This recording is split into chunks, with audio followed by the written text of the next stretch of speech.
welcome to the Moxo podcast. I'm your host, Nikhita, and in this episode, I'll be speaking with Ryan McFarlin, lawyer, mediator, and co-founder of Gogo Mediation.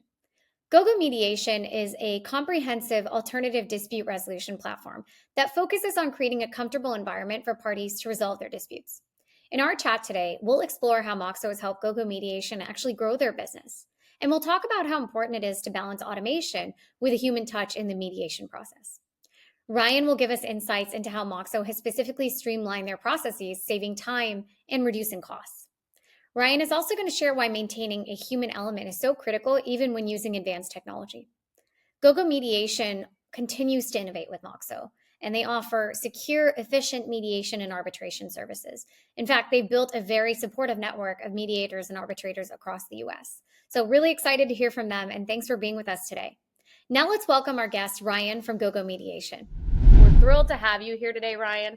Thanks for joining us, and so excited to learn more about your business. Well, thank you. Thank you so much for having me, Nikita. Absolutely. Can you provide an overview of your business and the industry you operate in? Just give us a lay of the landscape. Yeah, absolutely. So Gogo Mediation is a nationwide alternative dispute resolution firm. It's a mouthful, but the standard default method of resolving disputes in our society is really traditional litigation or lawsuits. Right. So alternative dispute resolution implies a different path.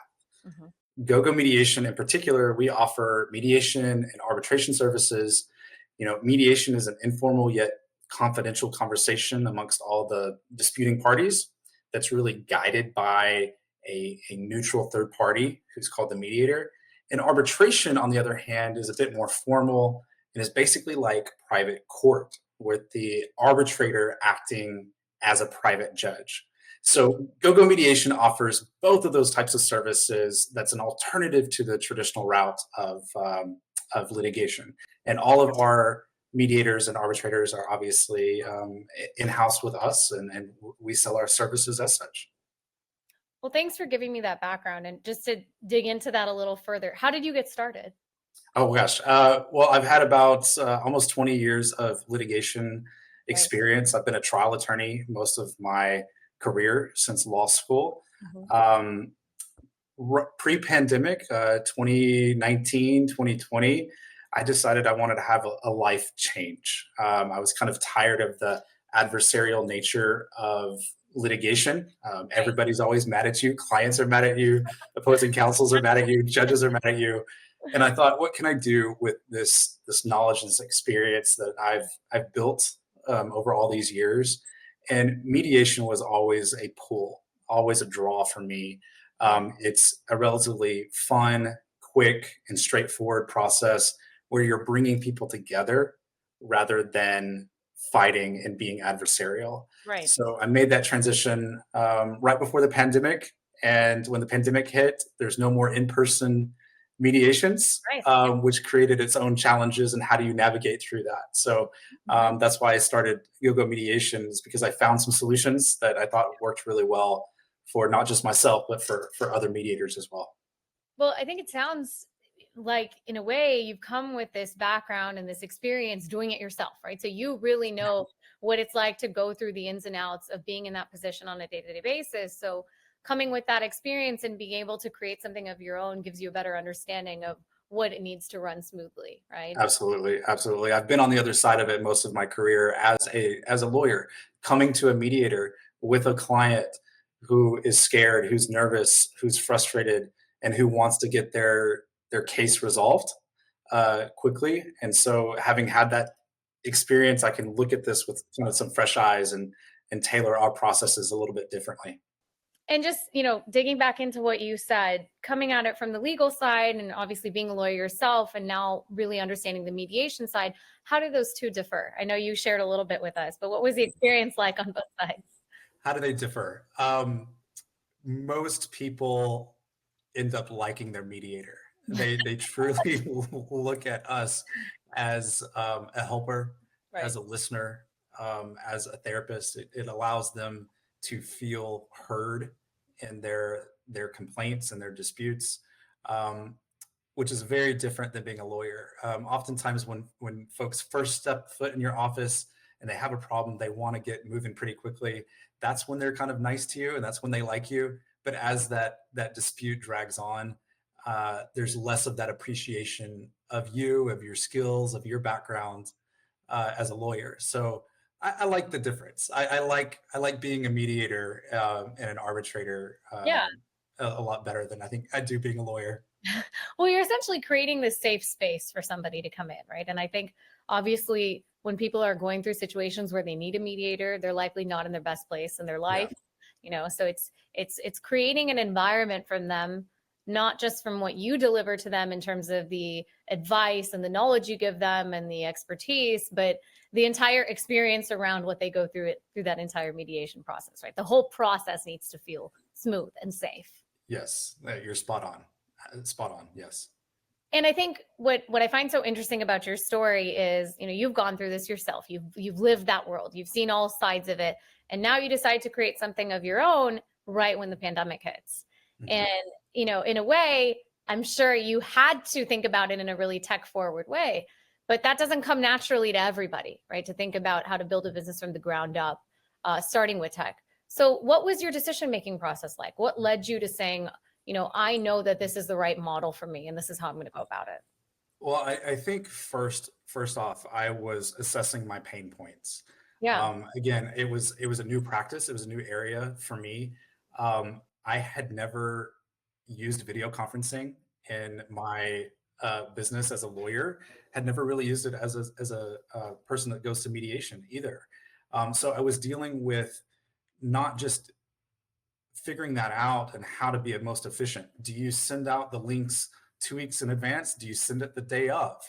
What happens when people can't log in and the system's not stable? How do you manage your documents and all the pre-mediation case documents that are exchanged ahead of time? How do you manage that? Do you manage that in Google Drive, Dropbox, Box, any of those? Do you have a platform or whatever? So those were all my pain points. And I kept thinking there's got to be a better way to do it, to manage all of this.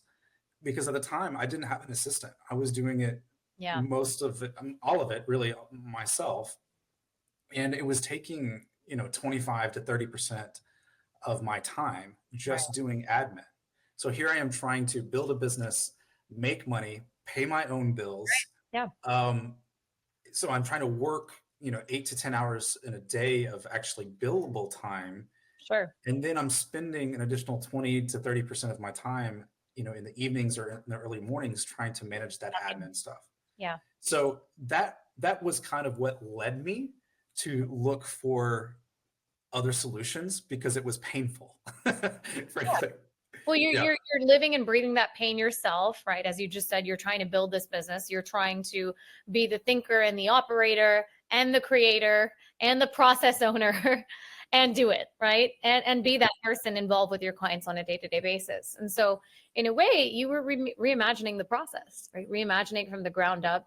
How do you think through, the entire mediation cycle? What's it going to look like in a new world? Which really is what people were forced to think through during that time. But I think you had to deal with it firsthand in a different way. It wasn't just taking on a new video conferencing solution, right? Across your company and somebody else is rolling it out for you, telling you, hey, here's how you do it. It's you thinking through your entire model based on this new paradigm we were living in, right? Absolutely. That's entirely correct. And I think one of the benefits is that I wasn't so set in my own ways just yet.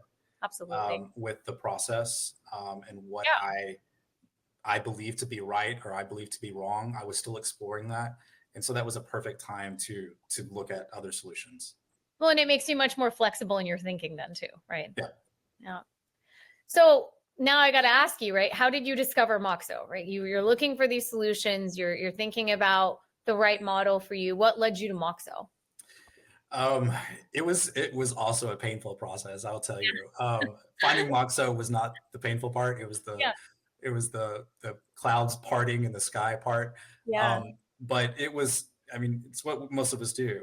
You start with Google. You do Google searches. I was very specific initially in my searches, looking for ADR platforms. ADR is alternative dispute resolution. I thought that there had to have been some other platform out there that already existed that I would not have to create. I looked at other case management or project management type platforms. I looked at third-party reviews, and Moxo was always at the top. It always seemed to be, in the top two, top three of best all-around platforms. But what really sealed the deal for me was how much of a comprehensive integration it has with Zapier and automations. Again, if I knew that if I was going to take on this project and really structure my business around a platform, I wanted as many automations as I possibly could create to reduce our admin time, reduce our admin staff. And Moxo seemed to be the most comprehensive in that regard, to be able to communicate across a lot of different software and it all be seamless and integrated. Well, and I think that's such a critical part of figuring out the process in this day and age, in this world, right? It's you're not in an industry where you can completely automate it. You can't rely 100% on AI to remove the human being, because your clients are coming in looking for your knowledge and looking for your mediator's knowledge. So removing the human is not an option. That is the service. So how do you better assist such people to take on more and deliver a better experience to clients, but reducing that manual load? And that's really the way we see the problem statement too. It's how do you leverage automation to assist the knowledge worker, right? And make them more productive, make their work more meaningful in the time that they spend. Yeah, absolutely. Absolutely. It having access to that type of software, that type of management, that type of input is great. Yeah. Well, and as a follow-up question to that, did you have any specific expectations or goals when you decided to say, hey, I'm going to implement Moxo? Gosh, it's hard for me to look that far back. It's been probably 18 to 24 months since I first found Moxo. Right. My expectations, I didn't know what to expect. Yeah. I just knew that I had this a bit of a clean slate to build something. And around every twist and turn of building those automations and working with a developer on that, we kept finding new capabilities within Moxo that I wasn't previously aware. So I guess in a way, I'm saying that I didn't really have expectations, but my expectations kept being exceeded. I kept thinking, oh, wow, this is a really cool integration. Oh, wow, I didn't know that we could do this. This is really phenomenal. Let's build another automation around that. What were my expectations? I don't exactly remember. I just know that it was very positive as we went through that process. Well, that's so exciting to hear. And it's just such a great feeling to hear when we've been able to help somebody and really help a business, because that's why we do what we do, right? Mm-hmm. So we're thrilled to be a part of your journey. And I think just going back to the point you had on automations, I would love to dig in a little further there, right? Because you said when you were setting this up, you're starting your business from scratch and you've had this experience. So while it wasn't in place already and you were building these processes from the start with a very tech forward mindset, you obviously have the awareness of what it was like before that, having gone through it yourself. So could you walk us through, us being our listeners, our viewers, could you walk us all through what would a day in the life be like of a process before Moxo, just in the mediation world? Yeah, it was a lot. There was a lot to manage. So if you can imagine, from the first moment that someone reaches out and they want to schedule a mediation. So let's take out them just asking about the firm, asking about information about the firm, about the mediators, arbitrators, etc. But from the moment of booking or wanting to book, you're dealing with probably anywhere from 15 to 30 email exchanges with a scheduling assistant, because a simple two-party mediation often involves at least 5 people's schedules. So you're dealing with the parties themselves and their lawyers and the mediator. Right. And so you're spending a lot of time emailing back and forth, and it could take up to 2 weeks just to get one meeting booked. You're dealing with that. You're dealing with exchange of documents ahead of time. We often ask our clients to send pre-mediation briefs. Like, just tell us what the case is about. What is Sure. the dispute about? What is what's your position? What do you want? And Right. those are confidential mediation briefs that are only shared between the singular party, and the mediator. Inevitably, accidentally, somebody would CC the other side Oh, on wow. a confidential brief. Can you imagine if a client says, "Hey, Ryan, our opening demand is going to be $1 million, but just between us, we're willing to take $10,000 to settle this case," and they've accidentally sent that to the other side. That's a problem. Disaster. Yeah. That was never our fault. That was never our assistant's fault. It was usually a party or a lawyer that accidentally would do it. So there was just a lot of exchange. And then we've got documents that have to be signed. We have agreements to mediate that include all of our terms, our confidentiality terms, what the process looks like. And you have to follow up with people. You're constantly having to email, "Hey, can we get that signed document?" "Oh, yes." You might have to download it and then sign it and then upload it, scan it, and forward it to us. Right. Or maybe it's another e-signature platform that maybe somebody's not familiar with. Because again, a lot of our lawyers are sophisticated, but a lot of their clients are not. So it was a lot. And fundamentally also just to manage the case file itself. So a day in the life pre-Moxo was just a lot of admin work. And post-Moxo, we basically have eliminated it because Moxo, it manages the files. Anything that is shared is automatically cataloged into the files section of that particular client. All of our communications we have private workspaces for each of the clients. And so there's never an opportunity for cross communication. Everything can remain confidential. There's no more, "Hey, where's that video link? Sure. I can't log in. I can't find it." Guess what? Yes, they can find it because when they log in, it's right there in front of their eyes. Amazing. So it's definitely revolutionary, I think, for the mediation practice. Well, yeah. And I mean, just hearing experiences like that, even if it's not directly happened from your side, right? It's just imagine sending something that's confidential, that's setting up the entire mediation process. It completely changes everything, right? And it can affect it so fast and change the entire cycle for somebody within that brief second of making what seems like a minor mistake, right? So could you walk us through a typical scenario of now that Moxo has been implemented and you've been using it for some time, how do your different parties use it? You said your admins and your mediators are in, let's say, a flow workspace. They manage the flow together. Walk us through that daily workflow. What does that look like? As far as I could tell, it has virtually eliminated the workload for the mediators. They're not having to check in. They can actually, the day before mediation, just double check to see if a party has filed a mediation brief or given their position. They can quickly review it. Oftentimes we do have the forms. We use the forms, and so Nice. it's in a format that the mediators are already familiar with, Right. which is fantastic, rather than just relying on the parties themselves to generate their own position statement or whatever. It's kind of like, what am I reading? It takes a while for you to get to the meat. So it just makes it so much easier for a mediator to just jump right in and join the call.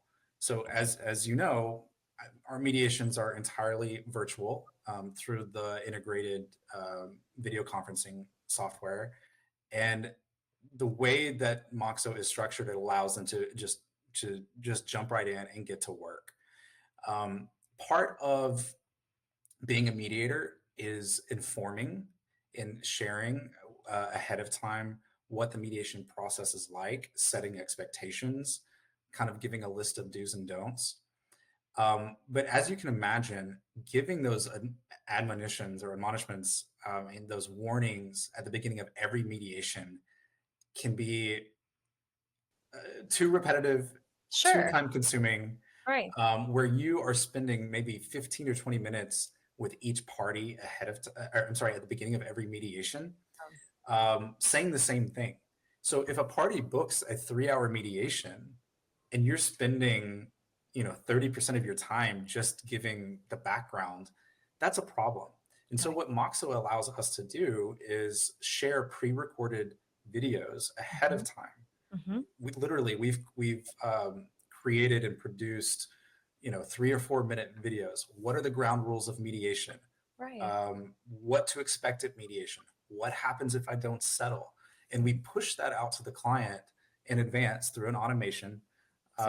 They watch it, and guess what? We're more efficient with our time even during the mediation itself. We're jumping right in to address the problems and solutions and not having to spend so much time on those necessary kind of warnings and background information. Right. So the mediators, frankly, I think they love it. Yeah, that's amazing. The groundwork's already done for them in a way.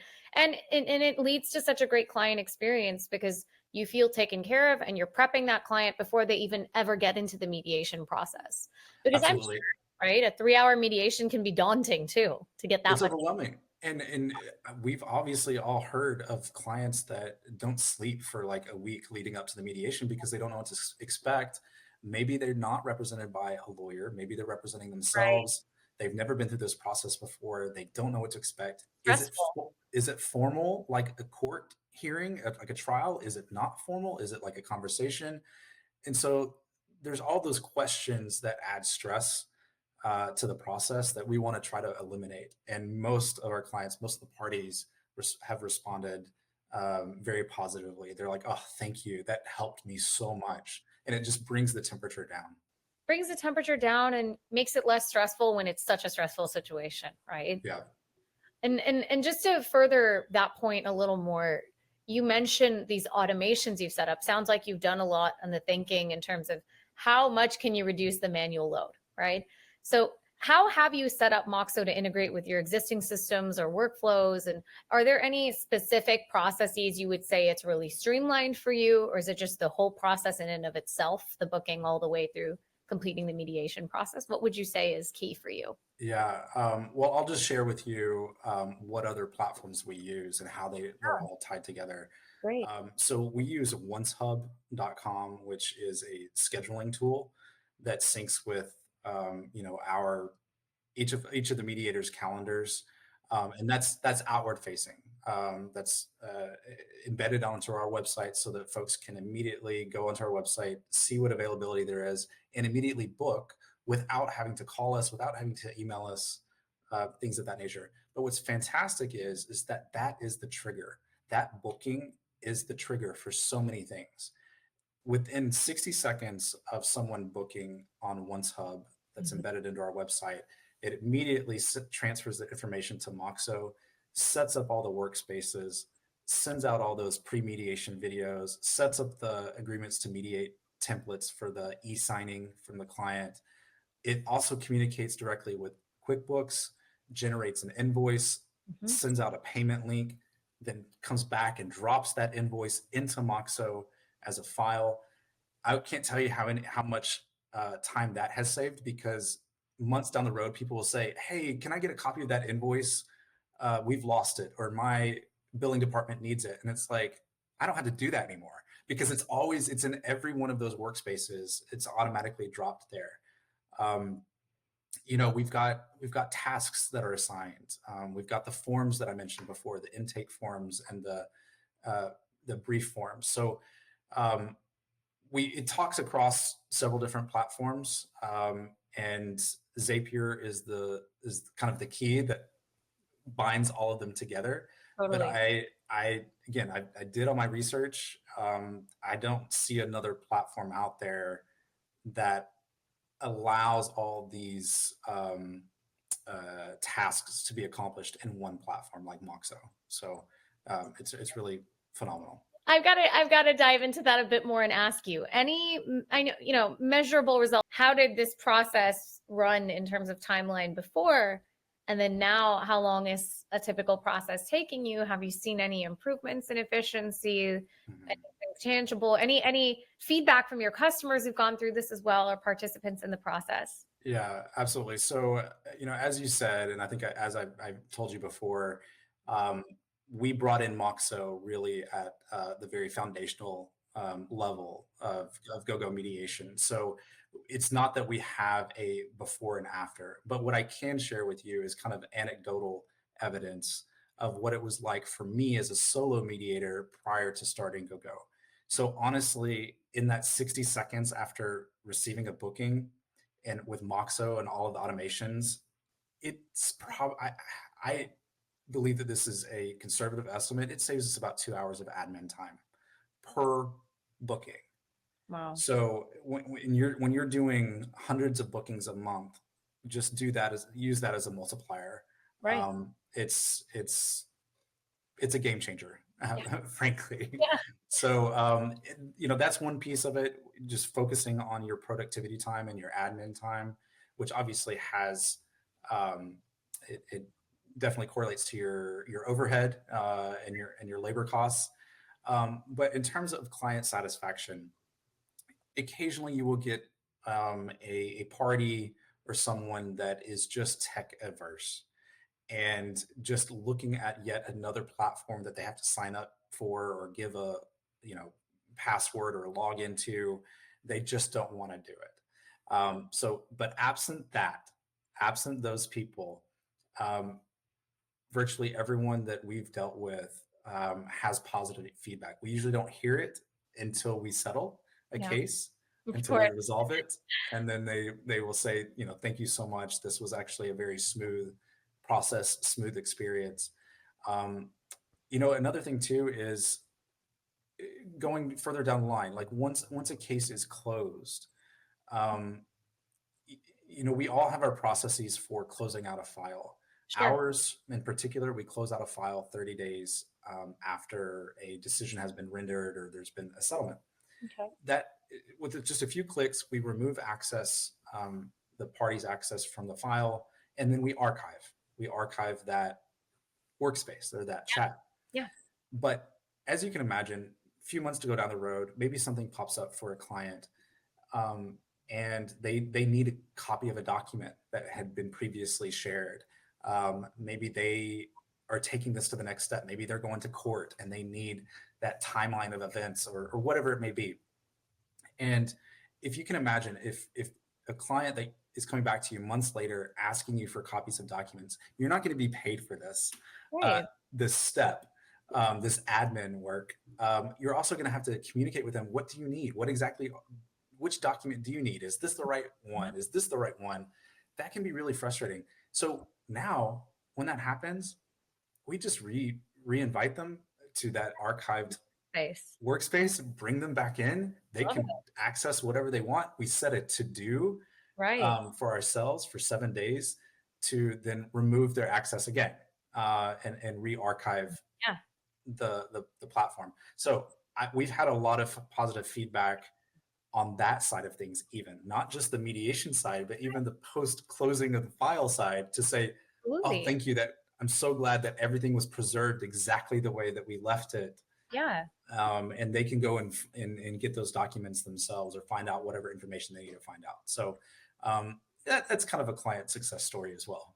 Absolutely. I mean, that's significant. And it's sometimes you focus so much on the actual process or the delivery of that service itself, but post-delivery comes the follow-up or the questions and the situations you can't plan for, right? And how do you make sure that time isn't wasted there too? And expenses and revenue, right? When teams' time is going towards manual tasks like that, having to follow up, as you said, that takes away from clients and current situations they could be supporting. So one of the benefits though, and I skipped over this, that our clients, the parties themselves is the app, the Moxo app. There's mediations are challenging to get scheduled.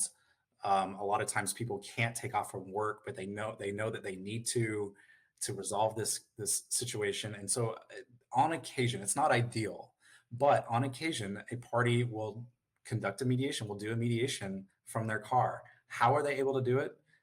With the Moxo app, because the video is integrated directly into their phone. the case file, the workspace is already integrated there.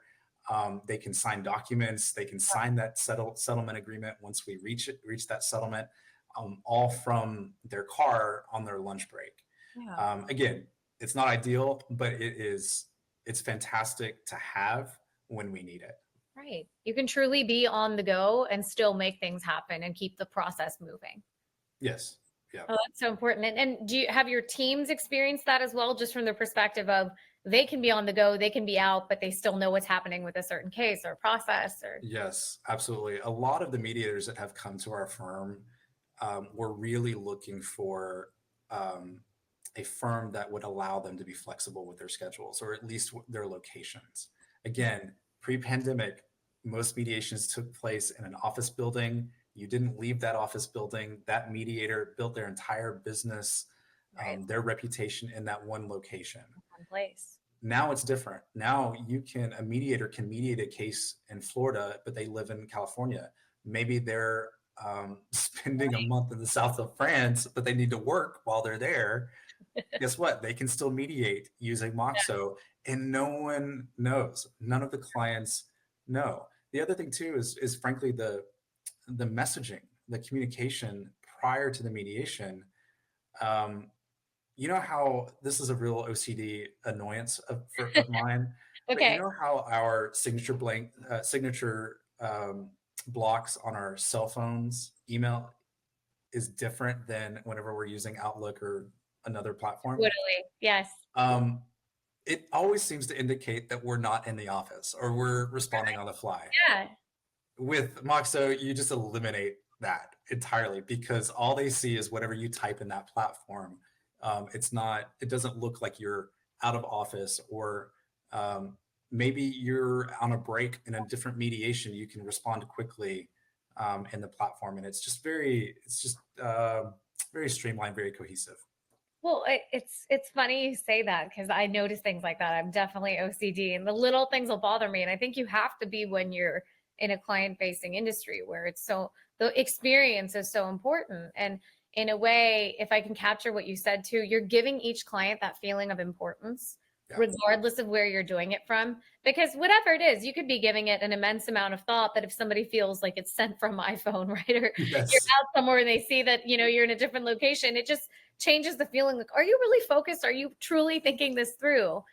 Yeah, absolutely. And so, I actually split my time between the Bay Area, Northern California, and Texas, where our home base is, and having this type of platform allows me that flexibility, which is phenomenal. So given that, right, given that you split your time, how has that impacted the way you think about scaling a business, right? Scaling in the past, as you said, meant it's this office, my staff has to be here. Do you feel your staff can be as productive, and how have you set that up? No, I'm a believer that if you find the right people, they're going to be just as productive, if not more productive, doing this kind of flex time or working remotely. Right. And so I don't have a problem with it. And I think that this platform and Moxo and the way that we've set up our business allows for that. In terms of scale, obviously we want to scale. We've really taken the last couple of years to work out some of the kinks, some of the operational issues. We do have a decent number of mediators. We got 15 mediators and arbitrators. I really see that we could really grow in the next few years, and the only way that we can do that is by using such a solid platform from the ground up. And I totally expect it. I mean, we can grow almost exponentially because of the platform. Have you experienced in a way that there's more of an opportunity to grow the types of packages or services that you offer to your customers? Absolutely. So obviously we started out with mediations only, hence the name Gogo Mediation. But alternative dispute resolution as a field is so much broader than that. And that obviously includes arbitration and other types of negotiation and case resolution. Probably within a year of us starting, we did take on some arbitrations. We tested our tested the waters with that through a process called expedited arbitration by submission. Just a fancy phrase for you submit documents and a private judge makes a decision, rather than going through a full-on hearing or trial that's live. You have testimony, you've got to introduce evidence, all of those things. And that has been really, really successful. I dare say, I haven't looked at the numbers, but I dare say that we actually do more arbitrations right now, or at least in the last 12 months, than we have actually done mediations, because we're allowing parties to quickly and cheaply resolve a final dispute. So, or resolve a dispute finally. So Sure. arbitration is binding. It's valid throughout the United States. It's almost like a private small claims court, if you will. That's much quicker, Right. because you've privatized that decision making. You go file a small claims case in a court, you may not get a trial date for 6 months, 9 months, Right. for a $2,000 or $3,000 dispute, and that's kind of ridiculous. With us, we've developed processes using task flows, using file requests. We've set up our case files all automatedly, and we can get a case from beginning to end done in 35 days with an arbitration award, and that's final, and it's binding against all the parties. So we've dipped our toe into that water. I fully expect that as we've continued to work out these kinks and streamline the operations of that, we can just grow from there. We can do traditional arbitrations as well, because it's a secure platform.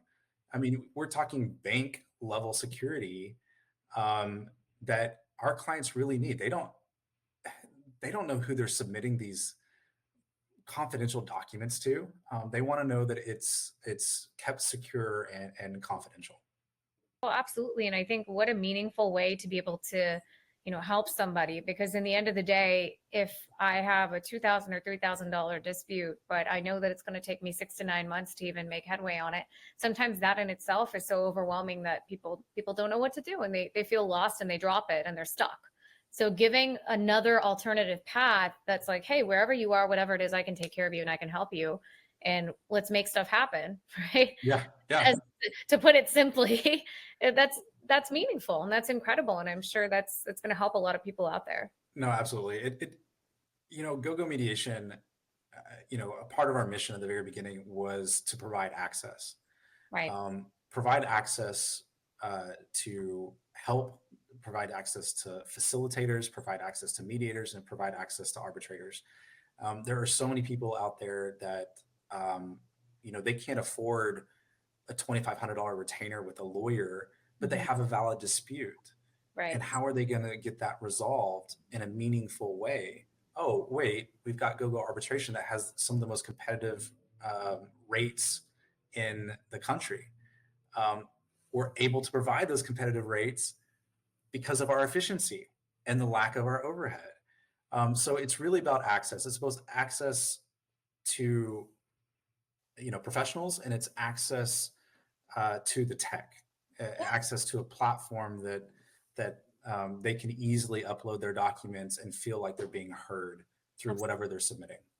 Yeah, and you've used tech, you've used Moxo in a way that's, obviously creating more revenue channels for you and streamlining the process, but it's also giving, like you said, meaningful access to people out there who may not have that opportunity otherwise to get help, and really make them feel supported and know that they're in good hands and they can trust your team and they'll be taken care of, because that's what people come to a mediator or an arbitrator for during these hard times, right? Yeah, absolutely. So if I can ask you, and you've spoken a bit about this, right? It's in a way, the way you run your business, the way you've scaled your operations and streamlined things and managed your team. Obviously, you've shared a lot about that.